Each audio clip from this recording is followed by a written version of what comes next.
കള്ളൻ വിജയൻ എന്ന വിളിപ്പേരുള്ള വിജയൻ നാടകപ്രവർത്തകൻ നമ്മുടെ ടെലിഫോൺ ലൈനിൽ ചേരുന്നുണ്ട്. ശ്രീ വിജയൻ, അങ്ങയുടെ പേരുകൊണ്ട് ഉണ്ടായ പണി ഇപ്പോൾ ഒരു പത്രപ്രവർത്തകൻ, അതായത് സീനിയർ ന്യൂസ് എഡിറ്ററെ ഈ ചുമതലയിൽ നിന്നും ഒഴിവാക്കിയിരിക്കുന്നു. കെ ആർ അജയന് നടപടി വരികയാണ്. കേൾക്കാമോ ശ്രീ വിജയൻ? ഹലോ, കേക്കാം.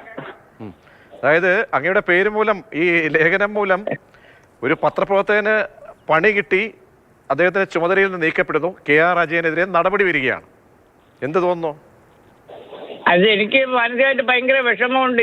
ഇതിനെ ചൊല്ലി അങ്ങനെ ഒരു പണി കൊടുക്കേണ്ട കാര്യമില്ല. എന്റെ പേര് കള്ളം വിജയൻ എന്നല്ലേ. ആ പാവത്തിന്റെ ജീവിതം ഇല്ലാതാക്കുന്ന അത് എഡിറ്റ് ചെയ്യേണ്ട കാര്യമില്ലായിരുന്നു. അതങ്ങ് കളഞ്ഞാൽ മതിയായിരുന്നു.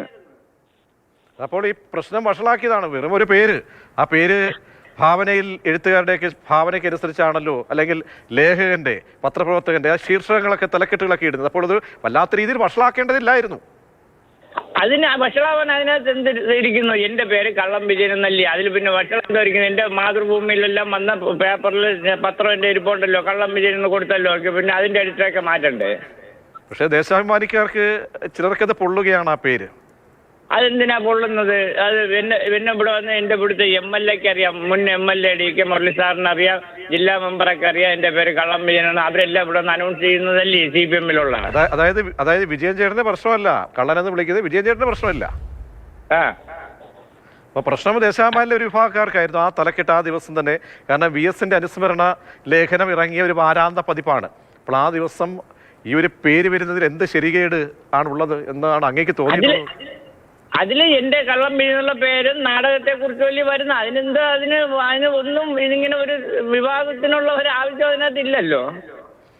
ബാക്കിയുള്ള പേജുകളിൽ VS-ന്റെ അനുസ്മരണം ആയതുകൊണ്ടാണോ അങ്ങനെ ഒരു പേര് അന്ന് വരാൻ പാടില്ല എന്ന് ചിലർക്ക് നിർബന്ധ ബുദ്ധി തോന്നിയത്? അത് തോന്നേണ്ട ഒരു കാര്യവും അതിനകത്ത് എനിക്ക് തോന്നുന്നില്ല. കാരണം ഇങ്ങനെ നമ്മളിത് അവര് ഉദ്ദേശിക്കും കണക്കുള്ള ഒരു സംഭവം ഇതിനകത്ത് ഇല്ല. എന്തെന്ന് പറഞ്ഞാൽ ഇതിപ്പോ കള്ളം വിജയൻ എന്റെ പേര് അങ്ങനെയാണ്. അത് ചാനലുകൾ വന്നിട്ടുണ്ട്, പത്രത്തിൽ വന്നിട്ടുണ്ട്, ദേശാഭിമാനിക്കാർ വന്നപ്പോൾ ഞാൻ കൊടുത്ത അങ്ങനെയാണ്. അത് ബുദ്ധിമുട്ടുണ്ടെങ്കിൽ ഒഴിവാക്കാമായിരുന്നു. ഒരാളിന്റെ ഒരു തൊഴിൽ നഷ്ടപ്പെടുത്തുന്നത് എന്നെ സംബന്ധിച്ചത് മാനസികമായിട്ട് എനിക്ക് ഭയങ്കര വിഷമമുള്ളൊരു കാര്യമാണ്. ഈ TC രാജേഷ് സിന്ധു ആണ് വന്ന് ഇന്റർവ്യൂ എടുത്തല്ലേ? അവരുടെ പേര് വ്യക്തമായിട്ട് എനിക്ക് അറിഞ്ഞുള്ള രണ്ടുപേരും ഇവിടെ വന്നിരുന്നു. അപ്പൊ അവർക്ക് കൗതുകം തോന്നി, ഏറെ താല്പര്യപൂർവ്വം. മാത്രമല്ല നാട്ടിലൊക്കെ അങ്ങേ വിളിക്കുന്നത് കള്ളൻ തന്നെയാണ്. കൊച്ചുനാൾ മുതൽ ആ കള്ളൻ എന്നതിന്റെ പശ്ചാത്തലമൊക്കെ നമുക്കറിയാതെ എല്ലാവരും വിളിച്ച് ശീലമായി. പക്ഷെ ഇതൊരു പത്രത്തിൽ വളരെ കൗതുകത്തോടെ ഈ വാർത്ത അല്ലെങ്കിൽ ഈ ലേഖനം വരാൻ പാടില്ല എന്നത് ശരിയല്ല, അത് ശരികേടാണ് അല്ലേ? അത് ശരിയാണെന്ന് ഞാൻ പറയില്ല. അവരൊക്കെ അത് മോശമൊന്ന് കണ്ടാൽ ഒഴിവാക്കിയത് നല്ലത് തന്നെ. എനിക്ക് വരണമെന്ന് താല്പര്യം ഇല്ലല്ലോ. എന്റെ ചെറുകുട്ടി 3.5 വയസ്സേ ഉള്ളു. എന്നെ വിളിക്കുന്ന കള്ളാപ്പൂപ്പാന്നാണ്. അല്ല, ഈ ലേഖനം അതിനുശേഷം ഈ ഇന്റർവ്യൂ വന്ന് എടുത്തു പോയ ആരോ അല്ലെങ്കിൽ ദേശാഭിമാനിക്കാർ ആരെങ്കിലും വിജയൻ ചേട്ടനെ വിളിക്കുകയോ മറ്റോ ചെയ്തിരുന്നോ? ഇത് കഴിഞ്ഞ ഈ പ്രശ്നങ്ങളായപ്പോ പറഞ്ഞ് പിന്നെ വിജയേട്ട സാങ്കേതിക തടസ്സം കൊണ്ട് പ്രസിദ്ധീകരിച്ചില്ല. ഞാൻ അതിനെന്താ, അത് വന്നാൽ എന്ത് വന്നില്ലെങ്കിൽ എന്ത്, നമുക്ക് അതിൽ വിഷമമൊന്നുമില്ല എന്ന് പറഞ്ഞു. വരാത്തതിലൊരു വിഷമമുണ്ട്? ഇല്ല, ഒരിക്കലും ഇല്ല. വിവാദത്തിൽ വിഷമമുണ്ട്.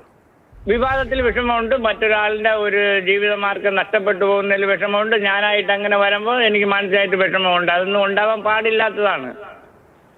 തീർച്ചയായും ഈ കെ ആർ അജയൻ എന്ന് പറയുമ്പോൾ അങ്ങേക്ക് വ്യക്തിപരമായി അറിയില്ലെങ്കിലും അവിടുത്തെ ഞങ്ങളുടെയൊക്കെ സുഹൃത്തുക്കളാണ്. വളരെ മാന്യനായൊരു വ്യക്തിയാണ്, മാന്യനായൊരു പത്രപ്രവർത്തകനാണ്, വളരെ കഴിവും പ്രാപ്തിയും ഒക്കെ ഉള്ളൊരു ജേർണലിസ്റ്റാണ്. അപ്പോൾ അദ്ദേഹത്തിന് ചുമതലയിൽ നിന്ന് മാറ്റുകയാണ്. ഒരുപക്ഷെ തൊഴിൽ പോലും നഷ്ടപ്പെട്ടു പോകാൻ സാധ്യതയുള്ളൊരു സാഹചര്യത്തിലേക്ക് അവിടുത്തെ ഒരു അന്തരീക്ഷം മാറിയിട്ടുണ്ട്.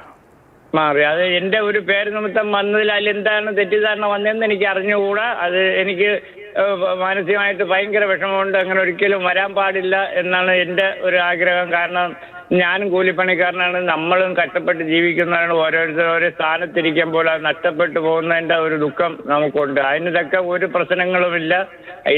എന്നെ ഏത് മേഖലയിൽ തിരക്കിയാലും എൻ്റെ പേര് കള്ളം വിജയൻ എന്നാണ്. അപ്പോൾ മറ്റ് ലേഖനങ്ങളൊക്കെ ഒരുപാട് വന്നു കാണുമല്ലോ, അതിലും ഏകദേശം തലക്കെട്ടൊക്കെ ഇങ്ങനെയായിരുന്നു അല്ലേ? അതെ, പത്രത്തിലൊക്കെ ഇതിനു മുമ്പ് വന്നിട്ടുണ്ട്. കള്ളം വിജയൻ തന്നെയാണ് വന്നിട്ടുള്ളത്. ഓ, എത്രയോ ചാനലുകളിലും എത്ര പത്രങ്ങളിലും ഒക്കെ എന്റെ പേര് കള്ളം വിജയന് മുമ്പ് വന്നിട്ടുണ്ട്. അങ്ങനെയാണ് അവരും വന്ന് ചോദിച്ച് എടുത്തു പോയതും അവര് കൊടുത്തതും. അത് അങ്ങനെ ഒരു വിഷയത്തിനുള്ള ഒരു പേരല്ലല്ലോ, എന്റെ പേരല്ലേ, ഞാൻ അഭിമാനത്തോടെ പറയല്ലേ അത് എന്റെ പേരാണ്. പക്ഷെ അവിടെ ഒരു അഭിമാനക്കോട്ടം പത്രത്തിന് തോന്നിപ്പോയി, അതാണ് പ്രശ്നം. അതെന്തിനാ? അതിനേക്കാളും പിന്നെ മാതൃഭൂമി പത്രം ഞാൻ കാണിച്ചു കൊടുക്കാം, അതിൽ കിടപ്പുണ്ട്. അതല്ല, ഒരുപക്ഷെ ശ്രീ വിജയൻ, ഈ ദേശാഭിമാനി എന്ന് പറയുന്ന ഒരു പാർട്ടി പത്രമാണ്. അപ്പോൾ വിജയൻ എന്ന പേരിൻ്റെ പ്രസക്തി നമുക്ക് മലയാളിയോട് ഓർമ്മിപ്പിച്ച് കൊടുക്കുകയും വേണ്ട. മറ്റൊന്ന്, അവിടെ വരുന്നത് എന്താണ്, വി എസിൻ്റെ ബാക്കി ഫ്രണ്ടിൽ വി എസിൻ്റെ മുഖം, അടുത്ത പേജിൽ വി എസിൻ്റെ ലേഖനങ്ങൾ, അനുസ്മരണങ്ങളെല്ലാം വന്നിട്ട് ലാസ്റ്റിൽ ഒരു ടൈറ്റിൽ വരികയാണ് കള്ളൻ വിജയൻ എന്ന് പറയുമ്പോൾ അവർക്ക് രാഷ്ട്രീയമായിട്ട് എന്തെങ്കിലും ഉള്ളിലൊരു ബുദ്ധിമുട്ട് തോന്നിയിരിക്കണം ചിലർക്ക്. അത് തോന്നേണ്ട കാര്യം എന്തോ ഇരിക്കുന്നു അതിനകത്ത്. എന്റെ പേര് കള്ളം വിജയൻ എന്നല്ലേ, അപ്പൊ അത് ഒഴിവാക്കി ചെയ്താലും മതിയായിരുന്നു. പിന്നെ തന്നെ നാടകഗ്രാമം, നാടകത്തെ കുറിച്ചൊന്ന് വെച്ചാലും മതി, ഈ പേര് അവര് കളഞ്ഞാൽ മതിയായിരുന്നു. എനിക്ക് അതിലും വിഷമമില്ലല്ലോ. പക്ഷെ ഇപ്പോൾ വിജയചേട്ടാ, ഇപ്പോൾ ഈ ട്രോളുകളുടെയൊക്കെ കാലമാണല്ലോ. ട്രോള് സോഷ്യൽ മീഡിയയിലൊക്കെ എടുത്തത് കളിയാക്കി ഇടുക, പോസ്റ്റ് ചെയ്യുക, അങ്ങനെയൊക്കെ പാർട്ടിക്കൊരു വിഷമത ഉണ്ടാകുമെന്ന് അവിടുത്തെ ഈ എഡിറ്റോറിയൽ ബോർഡിന് ഒരു പക്ഷേ തോന്നിയിരിക്കണം. അതെ, അത് നല്ലത് തന്നെയാണ്. അങ്ങനെ തോന്നിയാൽ അത് ഒഴിവാക്കിയത് നല്ലത് തന്നെ, അതിനെനിക്ക് വിഷമമില്ല. പക്ഷെ മറ്റൊരാളുടെ തൊഴിൽ നഷ്ടപ്പെടുത്തി കളയുന്നതിനോട് എനിക്ക് വിഷമമുണ്ട്. കാരണം അത് ശരിയല്ല. എനിക്കിത് വന്നില്ലെന്നും പറഞ്ഞ ഒരു വിഷമമില്ല, വന്നാലെന്ത് വന്നില്ലെങ്കിലെന്ത്. പക്ഷെ ഒരാളുടെ തൊഴിൽ നഷ്ടപ്പെട്ടു പോകുന്നതിൽ നമ്മളെ പേര് നിമിത്തം വരുമ്പോൾ നമുക്ക് നാളെ ഒരു തൊഴിലൊരാളിന് വാങ്ങിക്കൊടുക്കാൻ പറ്റൂല. യെസ്, വളരെയധികം നന്ദി ശ്രീ വിജയൻ പ്രതികരിച്ചതിന്.